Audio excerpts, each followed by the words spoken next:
네, 오늘 하나님께서 저와 여러분들에게 주신 말씀은 사무엘상 1장 19절에서 28절까지 말씀이죠.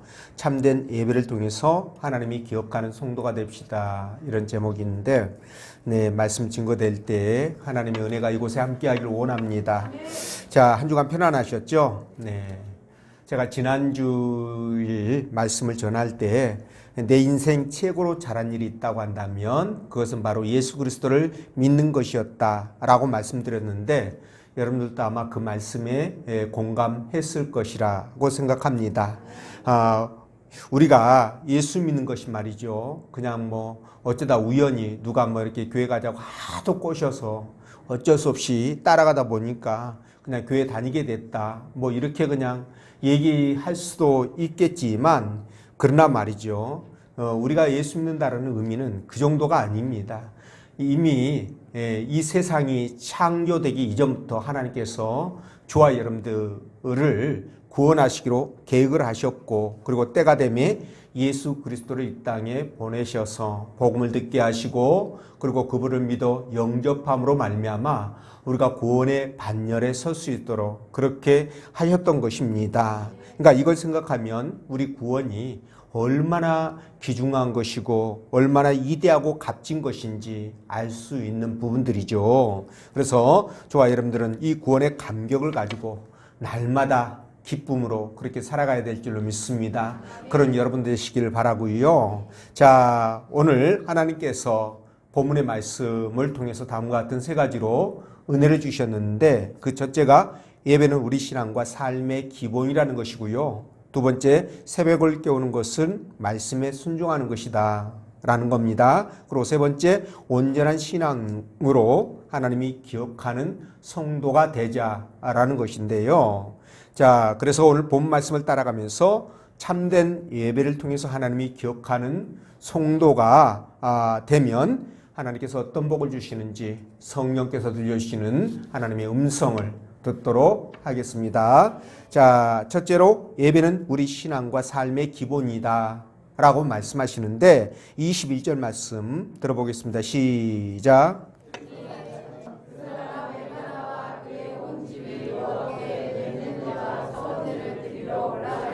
아멘. 그럴 수 있어요.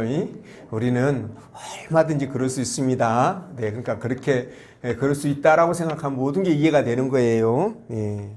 자, 오늘 본 말씀은 한나가 온 가족과 함께 성전에 올라가서 정말 간절하게 하나님께 기도함으로 말미암아 그 이스라엘에서 아주 위대한 걸출한 지도자가 되었던 이 사무엘을 얻게 되죠. 자, 사무엘을 출산하고 나서 엘가나와 그 온 집이 여호와께 또 매년제와 소원제를 드리기 위하여 실로에 있는 하나님의 성전으로 올라가게 되는데요. 여기 매년제라는 것은 이제 매년 절기 때에 성전에 올라가서 드리는 제사를 말하는 것이고, 소원제라는 것은요, 하나님께 어떤 소원을 하거나 또는 갚을 때 하나님 앞에 가서 제사를 지내면서 드리는 예배가 바로 소원제다, 이렇게 보시면 됩니다. 근데 이 한나가 말이죠, 하나님 앞에 기도할 때 이제 11절을 보면 아들을 주면 내가 하나님 앞에 바치겠나이다,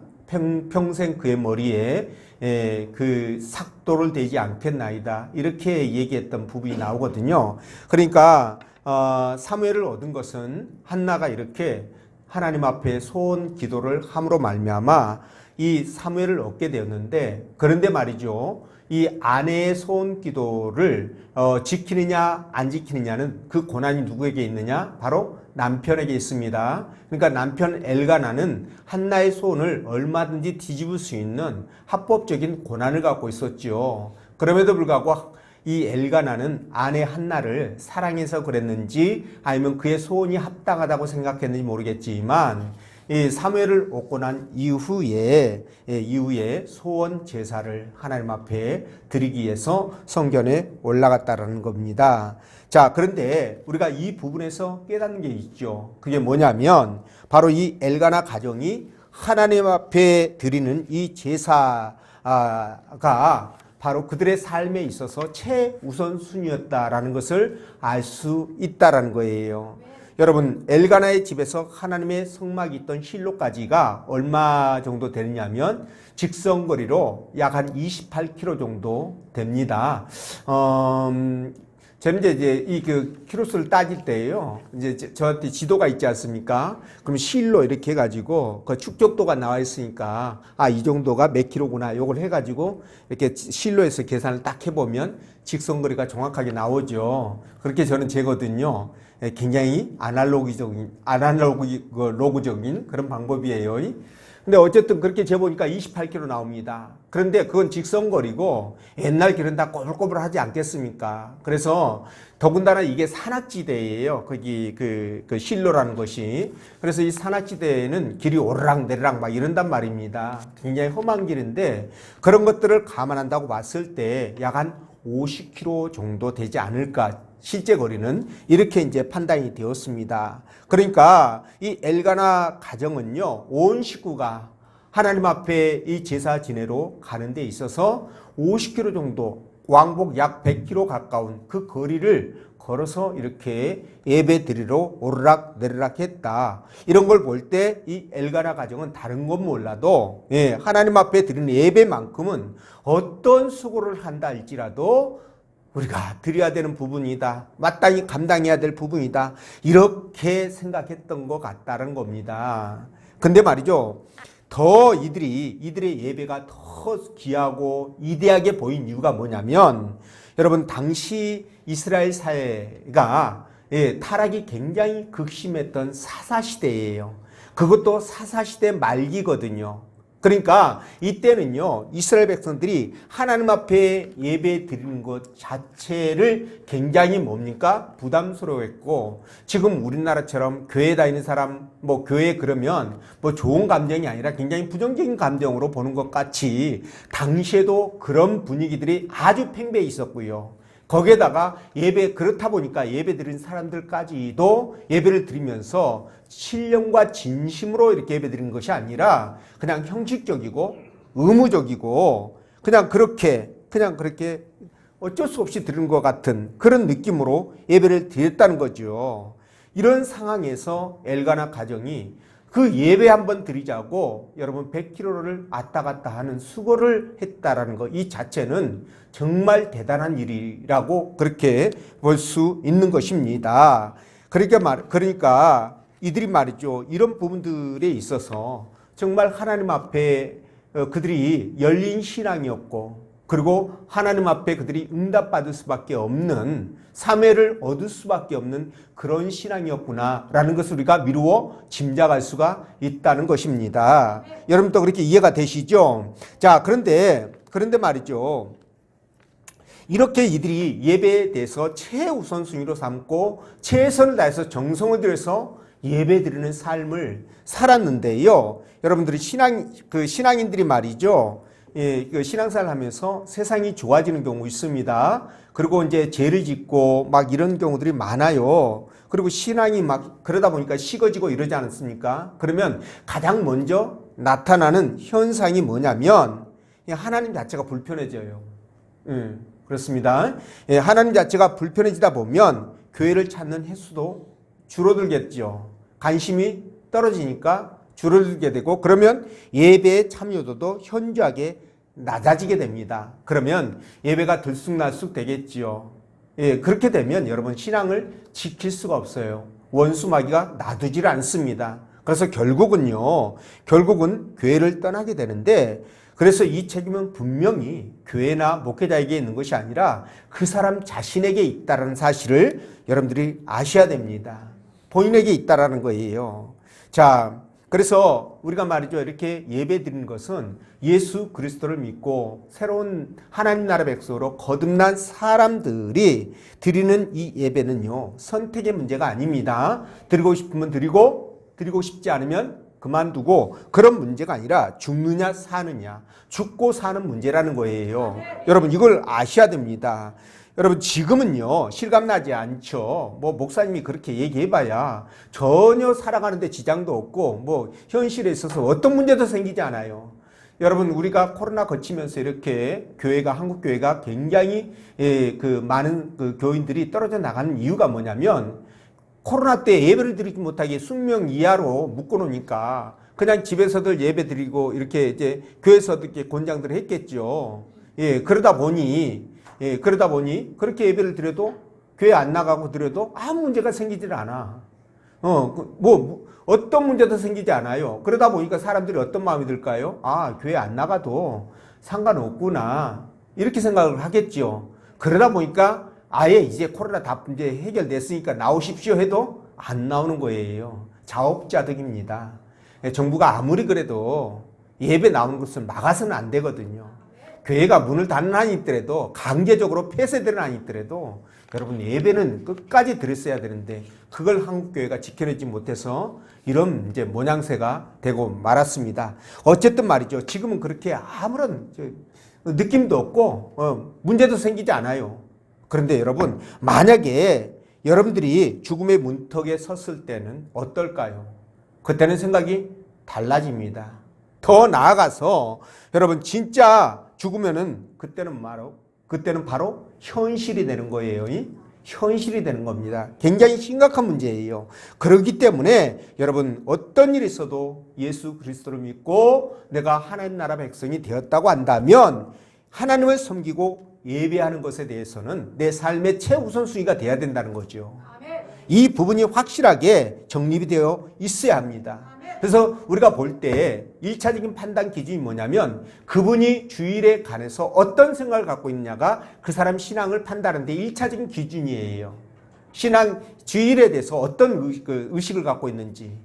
그러니까 주일을 내 날로 생각해서 주일이라는 것은 주의 날을 준말입니다. 주의 날을 내 날로 착각해서 자기 마음대로 사용하는 그런 경우는 신앙의 기본이 안 돼 있는 거죠. 그러니까 그런 분들은 신앙이 굉장히 어린 신앙이다. 이렇게 우리가 판단하는 겁니다. 반면에 이 주일만큼 어떤 일이 있어도 주일만큼 지켜야 된다. 나머지는 그 다음에 문제다라고 생각하면 이거는 굉장히 정립이 된 사람이죠.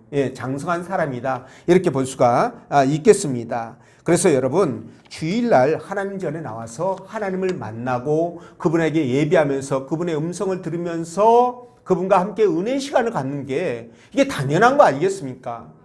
여러분 한번 생각해 보십시오. 만약에 말이죠. 내 생명의 은인이 있거나 또는 내가 정말 사랑하는 사람이 있다면 그 사람 어때요? 그냥 보고 싶지 않겠어요? 만나고 싶고 그분과 이야기도 하고 싶고 그렇지 않겠습니까?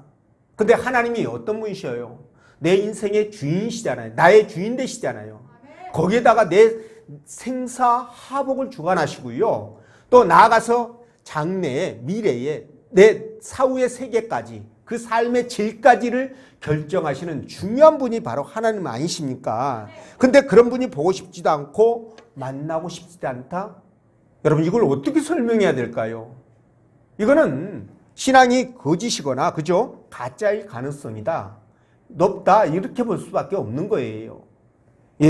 그래서 예배는 말이죠. 신앙이라면 무조건 드려야 될 의무입니다.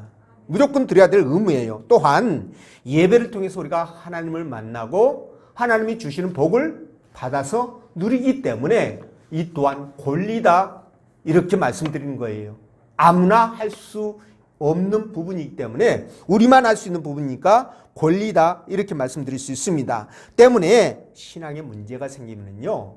가장 먼저 나타나는 현상이 뭔 줄 아세요? 바로 예배 타락이에요. 신앙에 문제가 생기면 가장 먼저 나타나는 것이 예배가 소원해진다는 것입니다. 예배가 싫고 지겨워요. 그죠? 그리고 설교를 들어도 그냥 집중이 안 되고 잡생각. 그러니까 이 몸은 여기 있는데 유체 이탈해가지고 딴 동네에서 막 놀다가 들어오죠.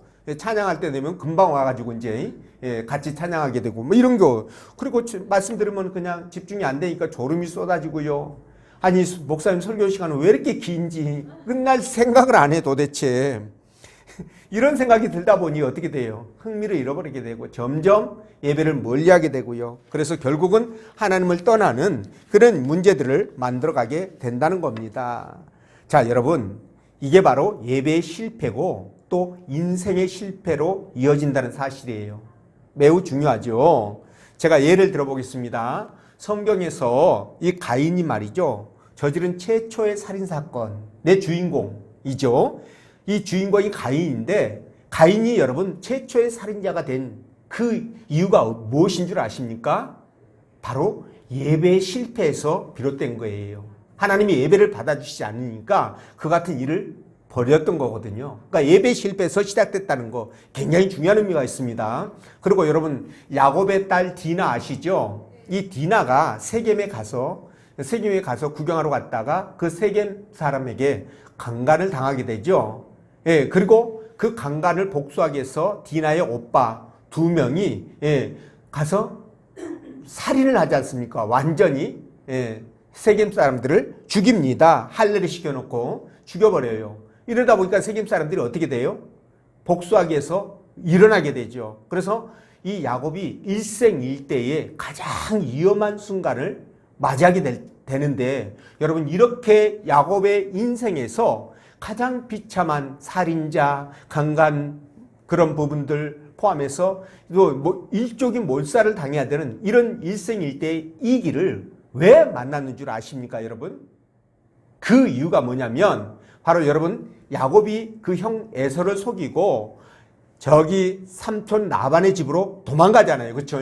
그 도망갈 때 첫날 밤을 어디서 자게 되냐면 바로 베델이라는 곳에서 자게 돼요. 거기에서 천사가 사닥다리를 타고 하늘로 오르락내리락 하는 이런 모습들까지 보게 되잖아요. 그때 말이죠. 이 야곱이 하나님 앞에 소원을 하게 돼요.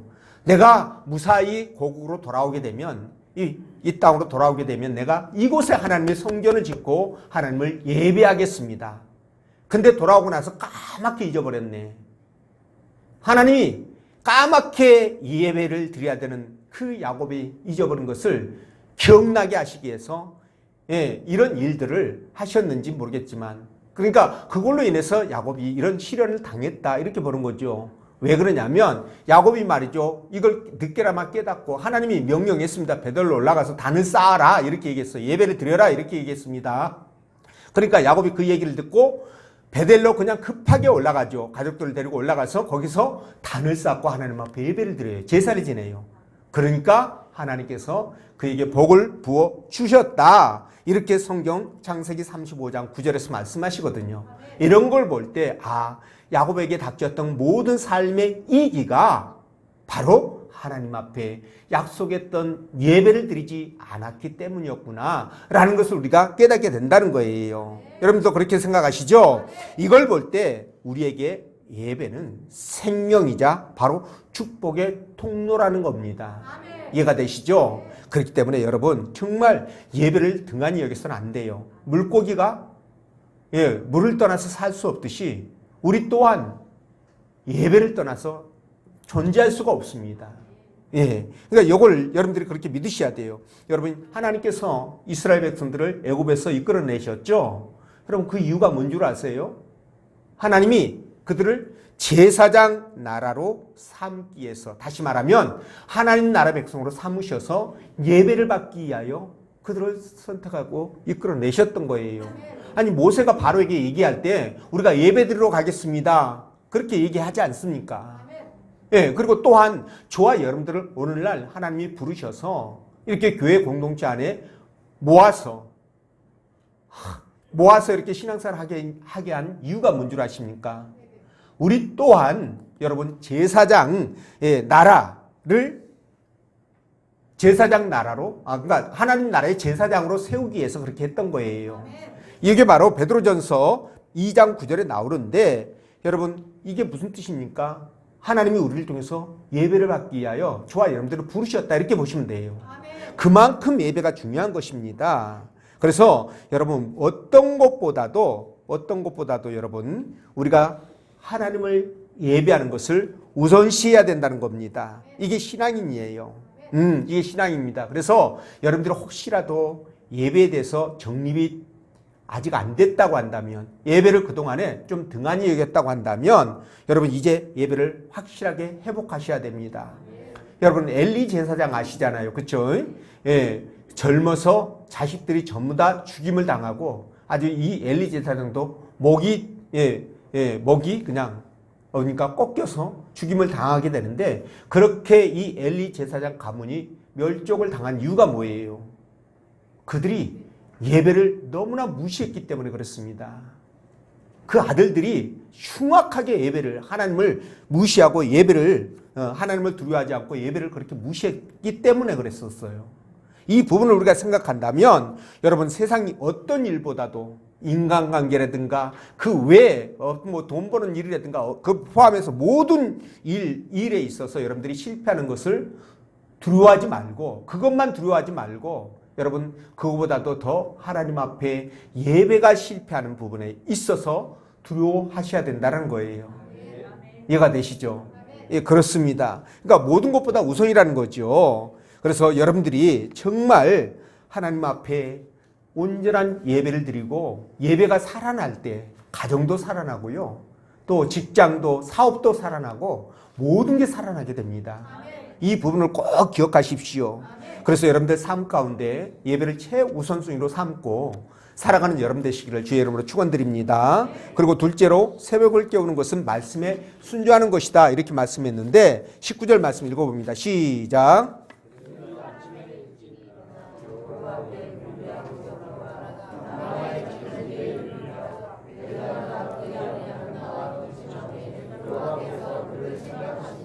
아멘. 자, 엘가나 가정 이 식솔들이 이제 성전에 올라와서 기도도 드리고 예배도 마치고 이제 집으로 돌아갈 시간이 되었잖아요. 그래서 이튿날 아침 일찍 일어나서 여호와 앞에 경배하고 집으로 출발을 합니다. 자, 그런데 말이죠, 이 엘가나가 이제 집으로 돌아가는 그 시간에 새벽에 일찍 일어나서 했던 일이 뭐라고요? 여호와께 경배하는 일이라고 그랬죠. 자, 여호와께 경배하는 일인데 아마도 제가 생각할 때는 이제 돌아가는 길이 멀잖아요. 한 50km 정도 가까이 되니까, 뭐니까 그 길이 또 험하고, 그러니 무사히 안전하게 집으로 돌아갈 수 있도록 해달라고 기도하지 않았을까, 이런 생각이 듭니다. 근데 여러분, 이걸 통해서 우리가 또 깨닫는 게 있어요. 그게 뭐냐면, 우리가 하루를 시작하는 데 있어서 하나님 앞에 얼굴을 보이고 하나님의 뜻을 구하고 시작하는 것이 정말 중요하구나, 이 부분을 우리가 깨닫게 된다는 겁니다. 그러니까 여러분, 하루를 시작할 때요, 먼저 하루 동안에 하나님께서 내 가정과 내 사업장과 내 일터를 지켜주시고 복을 달라고, 안전하게 오늘 하루도 하나님 지내게 해달라고 그렇게 기도하면서 시작하는 거, 이것이 너무 귀한 거 아니겠어요, 여러분? 당연히 우리 믿음의 사람들은 그렇게 해야죠.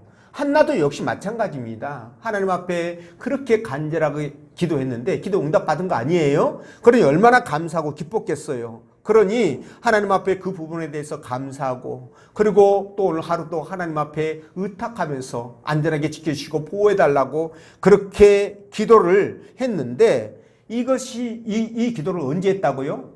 예, 아침 일찍, 새벽입니다. 왜냐하면 이때 당시에는요, 뭐 이때 당시뿐만이 아니죠. 근래까지도 그랬으니까, 농경시대 때 농경사에서는 다 그렇지 않겠습니까? 해가 뜨기 전에 일어나서 일터로 나갈 준비를 다 갖추잖아요. 그래서 날이 벌거지기 전에 가가지고 일을 시작합니다. 그때가 새벽 아니겠어요? 우리말로 하면 새벽입니다. 그래서 이들이 새벽에 일어나서 가장 먼저 했던 것이 하나님 앞에 얼굴을 보여주는 것, 그리고 하나님의 뜻을 구하는 것, 이 일부터 했다는 것은 굉장히 은혜스러운 일이다. 그래서 우리도 하루를 시작하기 전에 그렇게 하는 것이 마땅하다라는 거예요. 예수님도 말이죠, 사역하는 과정이 얼마나 바쁘셨습니까? 수많은 사람들에게 둘러싸여서 말씀 전하고 치유하시고 기적을 행하시고 이런 과정 속에 사실 기도할 시간은 없었을 것 같아요, 우리 인간적인 관점에서 보면. 그럼에도 불구하고 예수님은 새벽 미명에 일어나셔서 한적한 곳에 가셔 기도하신 그런 모습을 우리에게 보여주셨거든요. 그리고 잠언 8장 7절 보면 이렇게 말씀합니다. 나를 사랑한 자들이 나의 사랑을 입으며 나를 간절히 찾는 자가 나를 만날 것이니라. 근데 여기에 간절이라고 말씀 이렇게 적혀 있죠. 요것이 바로 새벽에라는 뜻으로 치환이 가능합니다. 같은 뜻이에요, 언어적으로 보면. 그러니까 이런 말이, 새벽에 찾는 자가 나를 만날 것이다. 자, 이런 말씀 아니겠어요? 그러니까 새벽에 하나님 앞에 나오는 자가 하나님을 사랑하는 자요. 새벽에 나와 하나님 앞에 기도하는 자가 하나님을 찾을 것이다. 이런 말씀입니다. 예, 중요한 말씀이죠. 물론 여러분 새벽에 하나님을 찾는 것 정말 쉬운 일 아닙니다. 더군다나 뭐 사회가 요즘 복잡하고 직업군이 얼마나 다양합니까? 예, 그래서 뭐 새벽에 일하고 뭐 아침에 아니 밤새 일하고 새벽에 들어오는 사람도 있고 아침에 들어오는 사람도 있고 뭐 이런 사람들도 많습니다. 뭐 다양한 현대 사회에서 새벽을 깨워서 하나님을 찾는다는 것이 정말 어렵지만 그러나 여러분 새벽이든 아침이든 오전이든 여러분들이 일어나면 하루를 시작해야 될 거 아니겠어요? 그 시작하기 전에 먼저 하나님을 경배하며 하루를 시작하시라는 거예요. 이해가 되시죠? 꼭 여러분들이 새벽에 그 교회를 나올 수 없다라고 한다면 그렇게 하셔도 괜찮다는 겁니다. 이해가 되십니까? 예, 시편 5편 3절 보면 여호와여 아침에 주께서 나의 소리를 들으시리니 아침에 내가 주께 기도하고 바라리이다. 이렇게 말씀하거든요. 하루 시작하기 전에 하나님 앞에 기도하고 하나님과 깊은 어떤 영적 교제 시간을 갖고 시작한다는 것이 얼마나 좋습니까?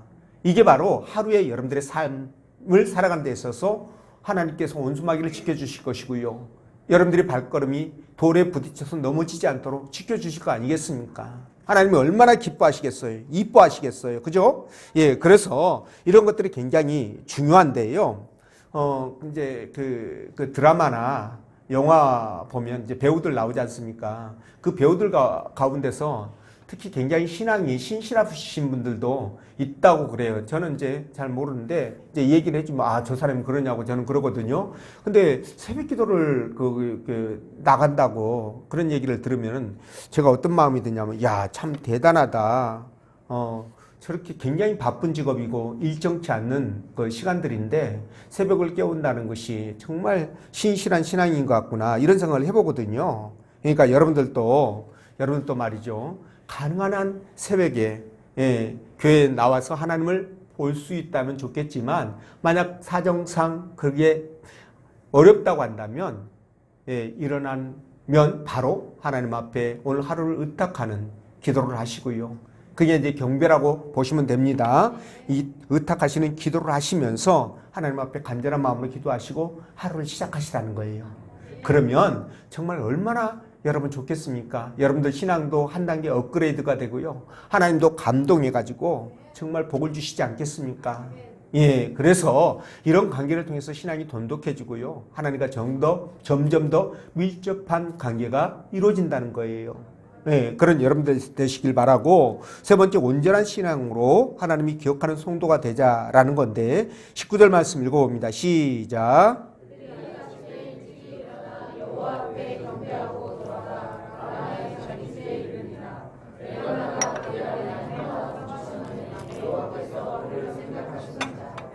아멘. 자, 집으로 돌아온 한나를 하나님께서 생각하사 아이를 잉태케 하셨는데 여기에서 말하는 생각하사 있죠. 이 생각하사라는 단어를 킹 제임스 버전에서는 어떻게 번역했냐면 그 기억하다라는 말에 과거형으로 번역을 해놨어요. 그러니까 내가 기억했었다 이 말이에요. 다른 말로 하면 그죠? 자 그렇다고 한다면 하나님께서는요 실로에서부터 이 한나가 당신 앞에 기도하는 것을 듣고 한나를 어떻게 했다? 기억했었다라는 겁니다. 지금 기억한 것이 아니라 그때부터 기억했다라는 거예요. 그런 의미가 있습니다. 자, 이걸 보면 우리 하나님이 우리가 기도하고 신앙생활하는 것들 모든 것들을 보시고 기억하고 계시구나. 그리고 때가 되면 그것에 대해서 응답하시는구나. 이런 부분들을 우리가 느낄 수 있다는 거예요. 얼마나 감사한 일입니까? 아니 만왕의 왕이시고 이 우주 만물의 주인 되시는 그 하나님께서 하잘것없는 저와 여러분들 한 사람 한 사람을 기억하시고 그것에 대해서 적절하게 응답을 하신다니 이와 같은 놀라운 일이 어디 있냐는 거예요. 정말 너무 감사할 일입니다. 우리도 마찬가지예요. 수많은 사람 만나죠. 우리가 지금까지 살아오면서 정말 수많은 사람들 만났을 것입니다. 근데 그 가운데서 특별히 기억에 남는 사람이 있을 거예요. 그런 사람들 보면은 뭔가를 좀 도와주고 싶기도 하고, 또 같이 밥도 먹고 싶고 커피도 마시고 싶은 사람이 있죠. 또 만나면 헤어지기 싫고, 헤어지면 그리워지고, 또 다른 것도 물어보고 싶고 궁금하고, 그죠? 생각만 해도 가슴이 설레고 다시 만나고 싶은 사람. 그런 사람 분명히 있습니다. 없어요? 예, 있습니다. 예, 있어요. 있다고 해주세요. 있습니다. 네. 근데 말이죠. 하나님 앞에 한나가 바로 그런 사람이었다는 거예요. 이해가 되시죠? 한나가 그런 사람이었었어요. 그래서 하나님이 선물로 한나에게 사무엘을 주셨고요. 예, 그만큼 한나를 하나님이 기억하시고 오래오래 그녀를 사랑했구나. 이런 것들을 우리가 느낄 수 있어요. 여러분, 도대체 한나에게 어떤 매력이 있어서 하나님이 그렇게 오랫동안 기억하는 그런 사람이 되었을까라는 거예요. 여러분, 한나에게 어떤 매력이 있었을까요? 네, 생각해보면 단순한 매력인데 그게 하나가 있었어요. 아주 간단하지만 그러나 정말 좋은 매력인데 그게 뭐냐? 여러분, 한나가 아이를 낳지 못해서 첩이었던 부인나에게 얼마나 수모와 멸시를 당했습니까? 그렇죠? 근데 여러분, 그 멸시를 받는 그 과정 속에 그걸 해결해가는 모습을 보면 정말 하나님 앞에 기억될 수밖에 없다는 거죠. 사랑받을 수밖에 없어요. 자, 그 과정 속에 남편인 엘가나가 한나에게 뭐라고 말합니까? 아니, 내가 있잖아, 여보. 내가 10 아들보다 내가 더 잘하잖아. 앞으로 더 잘할게. 걱정하지 마라. 근심하지 마라. 내가 다 해줄게. 이랬잖아요. 근데도 불구하고 한나는 그 남편에게서 해결책을 찾지 않습니다. 예, 다른 곳에서 다른 방법으로 해결책을 찾지 않고요. 누구에게 올라갑니까? 하나님 앞에 올라가서 정말 온 힘을 다해서 기도하지 않아요. 그죠? 하나님 앞에서 해결책을 찾았다는 거예요. 이게 하나님 앞에 매력적으로 보이지 않았을까요? 하나님이 기억하는 사람이 되지 않았을까요? 저는 그렇게 생각합니다. 그래서 이런 부분들이 정말 하나님 앞에 하나님께서 응답을 해주지 않으면 안 될 정도가 되었다는 거죠. 아멘. 여러분, 히스기야가 병들어가지고 죽게 되었습니다. 죽음을 선고받았어요. 그때 히스기야가 만사 제껴놓고 벽을 보면서 하나님 앞에 얼마나 간절히 기도합니까?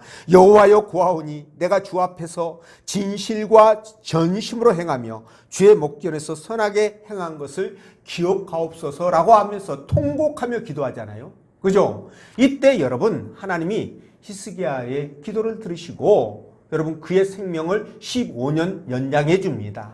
근데 여러분, 하나님께서 히스기야의 어떤 모습을 보시고 그를 기억하셨을까요?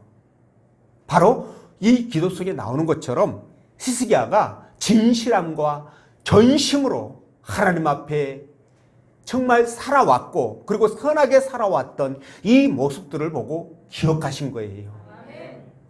기가 막히지 않아요? 그러니까 이런 것들이 전부 다 뭡니까? 하나님 앞에 기억되는구나. 내가 살아온 삶의 전 과정들이 하나님 앞에 기억되시는구나. 그렇다면 내가 살아가는 모습이 어떤 모습이어야 될까요? 하나님 앞에 하나님께서 기억해 주실 그런 모습이 되어야 되지 않겠습니까? 여러분, 우리가 하나님을 위해서 살아가는 모든 삶의 과정은 공짜가 없습니다. 반드시 하나님은 오늘 본문 말씀처럼 그걸 기억하셨다가 필요에 따라서 하나님이 적절하게 응답하시고요, 복을 부어주신다는 사실이에요. 여러분, 우리 이거 믿어야 됩니다. 성경이 이걸 말씀하고 있지 않습니까? 그러니 저와 여러분들이 어떤 일이 있어도 이 한나처럼, 히스기야처럼 하나님이 기억해 주는 사람이 될 수 있도록 힘쓰고 애쓰셔야 돼요. 세상과 타협해서도 안 되고요, 예배를 소홀히 해서도 안 되고요. 우리는 오직 전심으로 하나님을 찾음으로 말미암아 그분 앞에 그분이 감동하실 수 있도록 그렇게 살아가는 게 무엇보다도 필요하다, 무엇보다도 중요하다는 거예요. 그래서 새벽을 깨우는 문제도 여러분 아무나 할 수 없기 때문에, 너무 힘들기 때문에 그 힘들고 어려운 문제를 내가 그렇게 하는 것을 하나님 더욱더 기억하시고 그분이 나를 더 기억해 주기를 원하는 마음으로 그게 가능해진다는 거죠. 그러니까 이런 관점에서 우리가 볼 수 있다는 겁니다. 그래서 여러분 마태복음 7장 23절 보면요. 그때 내가 저희에게 밝히 말하되 내가 너희를 도무지 알지 못하니 불법을 행하는 자들아 내게서 떠나가라. 이렇게 말씀하셨는데 여러분 마지막 날에 주께서 말이죠. 만약 이런 말을 저와 여러분들에게 하신다면 어떻게 될 것 같아요? 아주 미쳐버리죠. 아니 내가 그동안에 예수를 믿는다고 얼마나 하나님 앞에 헌신하고 충성되게 살아왔는데 내가 그러면 어떻게 되는 거야 나? 그럼 지옥 가는 거야? 이렇게 되는 거 같잖아요. 그러니까 이런 얘기를 여기 계신 여러분들은 들을 이유가 없겠죠. 그렇죠? 오늘도 이렇게 신실한 마음으로 주님 앞에 전심으로 예배하기 위하여 주의 죄를 찾았으니 하나님이 얼마나 기뻐하시겠습니까? 그렇죠? 근데 딴 동네 사람들 만약에 이런 일이 벌어진다면 어떻게 될까요? 이거 기절할 일이죠. 완전히 오금이 풀려서 완전히 졸도할 일입니다. 자, 그렇기 때문에 저와 여러분들은 이제부터라도 주님께서 나를 기억해 주셔서 언제 어디서든지 내가 하나님을 부르면 하나님께서 나 여기 있다. 안심해라. 걱정하지 말아라. 이렇게 다가올 수 있도록 이렇게 말씀하실 수 있도록 우리가 어떻게 해야 된다? 한나처럼 히스기야처럼 그렇게 하나님을 통해서 문제를 해결받을 수 있어야 되고요. 또 마땅히 그러한 삶을 살아가야 된다는 거예요. 신앙인으로서 부끄럽지 않는 정말 당당하고 자신감 있게 믿음의 사람, 하나님 나라 백성으로 그렇게 살아가셔야 된다는 거예요. 그러한 삶 살아가는 여러분들 되시기를 주의 이름으로 축원드립니다. 기도합니다.